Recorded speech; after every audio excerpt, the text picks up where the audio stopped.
ઋષિએ 10મા દેવલોકે 20 સાગરો પરનું આયુષ્ય પૂર્ણ કરી ભગવાનનું ચ્યવન થયું. ઋષા માતાએ 9.5 મહિને પુત્ર રત્નને જન્મ આપ્યો અને 56 દીક કુમારિયાઓ આવી અને મંગળ ગીતો ગાઈને ભગવાનનું સ્વાગત કર્યું. મેરુ પર્વત પર જન્મ અભિષેક મનાવવા માટે 1008 કળશથી પ્રભુનો જન્મ અભિષેક કરે છે. બાળ પ્રભુનું નામ વર્ધમાન રાખ્યું, પણ બાળ મિત્રો સાથે રમતા રમતા દેવોને હરાવ્યા, જેથી દેવોએ તેમનું નામ મહાવીર પાડ્યું અને જગતમાં મહાવીરના નામથી પ્રસિદ્ધ થયા. શું તમને ખબર છે ભગવાન મહાવીર સ્વામીના લગ્ન યશોદા સાથે થયા હતા અને તેમની પ્રિયદર્શના નામની પુત્રી હતી. ભગવાન મહાવીર 30 વર્ષ ગૃહસ્થ અવસ્થામાં રાજમહેલમાં રહ્યા. શું તમે જાણો છો કે ભગવાને 1 વર્ષ સુધી વર્ષીદાન કર્યું અને ત્યારબાદ 9 લોકાંતિક દેવો આવીને પ્રભુને કહે, ભગવાન, હવે દીક્ષાનો સમય થઈ ગયો છે. એ પ્રમાણે જીત વ્યવહાર સાચવે અને પછી પ્રભુએ દીક્ષા લીધી.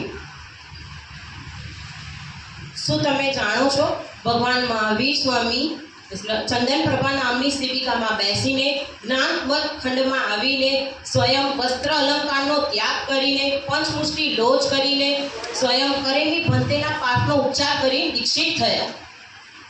શું તમને ખબર છે ભગવાન મહાવીર સ્વામીનો પ્રથમ ઉપસર્ગ કયો હતો?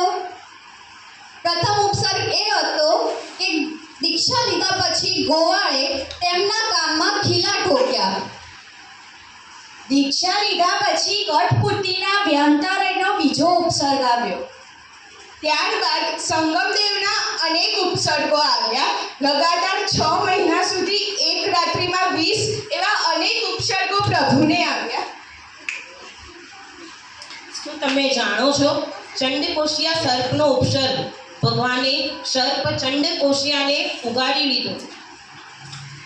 ભગવાન મહાવીર સ્વામી કર્મ ખપાવવા ખુદ અનાર્ય દેશમાં ગયા હતા. ત્યાંના લોકો તેમને ખૂબ જ હેરાન કરતા હતા. ભગવાન મહાવીરને 45 વર્ષે કેવળ જ્ઞાન થયું અને ગણધરપદ અને ચતુર્વિધ સંઘની સ્થાપના થઈ. ભગવાન મહાવીરને 14,000 શિષ્યો અને 36,000 શિષ્યાઓ હતા. શું તમને ખબર છે ભગવાન મહાવીર અનંત આદિ 10 શ્રમક પાશકો હતા. ભગવાન મહાવીર સ્વામીના સૂર્ય ચંદ્ર મૂળ રૂપે દર્શન કરવા આવ્યા હતા.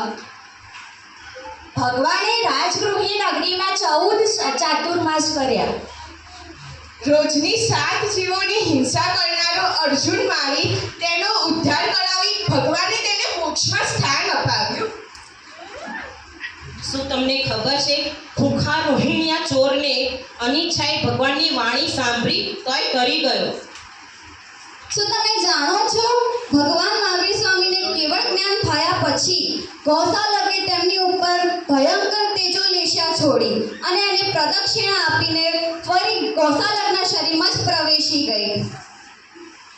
શું તમે જાણો છો શ્રી ભગવતી સૂત્રમાં ગૌતમ સ્વામીએ ભગવાન મહાવીરને 36,000 પ્રશ્નો પૂછ્યા. શું તમને ખબર છે કે ભગવાન મહાવીરનું અંતિમ ચાતુર્માસ ક્યાં હતું? ભગવાન મહાવીરનું અંતિમ ચાતુર્માસ પાવાપુરી નગરીમાં શ્રી હસ્તિપાલ રાજાએ કરાવ્યું હતું. શું તમને ખબર છે ભગવાન મહાવીર સ્વામીનો નિર્માણ સમય નજીક જાણી જગતના સર્વે જીવોનો ઉદ્ધાર કરવા નિરંતર 16 પ્રહરની દેશના આપી. કારતક વદ અમાસના રોજ ભગવાન મહાવીર સ્વામીનો જીવનદીપ બુઝાઈ ગયો અને ભગવાન મહાવીર સ્વામી નિર્વાણ પામ્યા. जय बोलो महावीर की, विश्लानंदन वीर की जय बोलो महावीर की. अरे આજનો દિવસ કે राम गोजे સિદ્ધાર્થ રાજા, કૃષ્ણ માતા અને ભગવાન મહાવીર પધારી ગયા છે. કૃષ્ણાનંદન વીર કી, जय बोलो महावीर की, કૃષ્ણાનંદન વીર કી, जय बोलो महावीर की, વીર કી, जय बोलो महावीर की રામ કી जय.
चारों तरफ बस दुख पीड़ा है, कोई हरे ना पीर।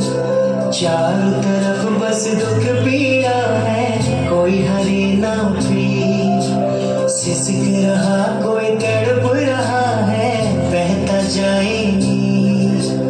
आने वाले कल की देख के धुंधली तस्वीर।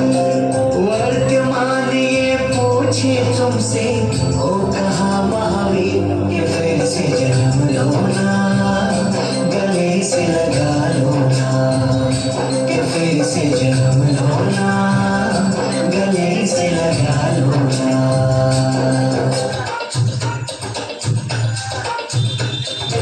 रेशम की है डोरी चमके जैसे चांद सितारे, छोटे से माली राखी है कोई नजर उतारे।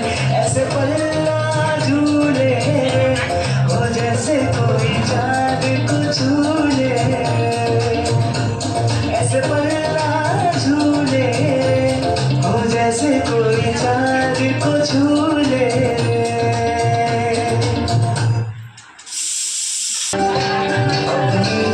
धर्म की सबसे अनमोल ये घड़ी, अपने जैन धर्म की सबसे अनमोल ये घड़ी। जब कल्याणक है आया चाहे खुशियाँ भरी, जब कल्याणक है आया चाहे खुशियाँ भरी। कृष्णानंदन राज दुलारा झूले फूलों की लड़ी। कृष्णानंदन राज दुलारा झूले फूलों की लड़ी।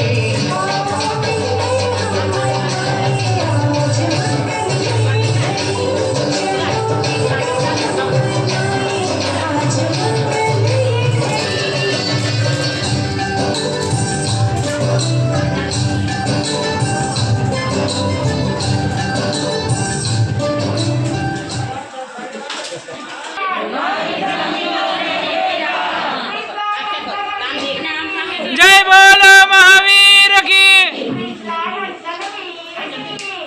मेरी झोपड़ी के भाग आज खुल जाएंगे, वीर आएंगे।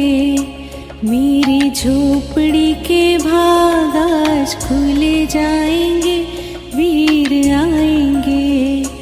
वीर आएंगे, आएंगे, वीर आएंगे। वीर आएंगे, आएंगे, वीर आएंगे। मेरी झोपड़ी के भाग आज खुल जाएंगे, वीर आएंगे। मेरी झोपड़ी के भाग आज खुल जाएंगे, वीर आएंगे।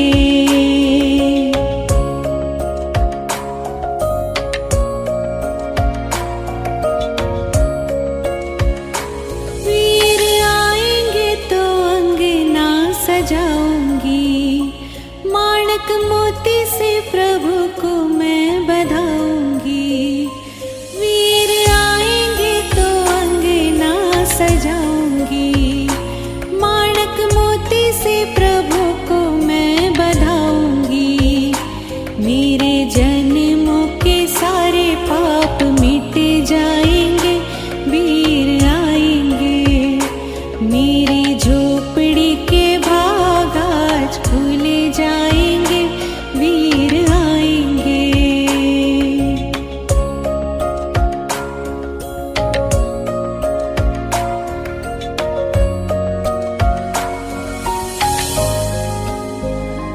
मेरे वीर को मैं पालना झुलाऊंगी, माता त्रिशला से लोरी मैं सुनाऊंगी। मेरे वीर को मैं पालना झुलाऊंगी, माता त्रिशला से लोरी मैं सुनाऊंगी। मेरे रोम रोम में प्रभु बस जाए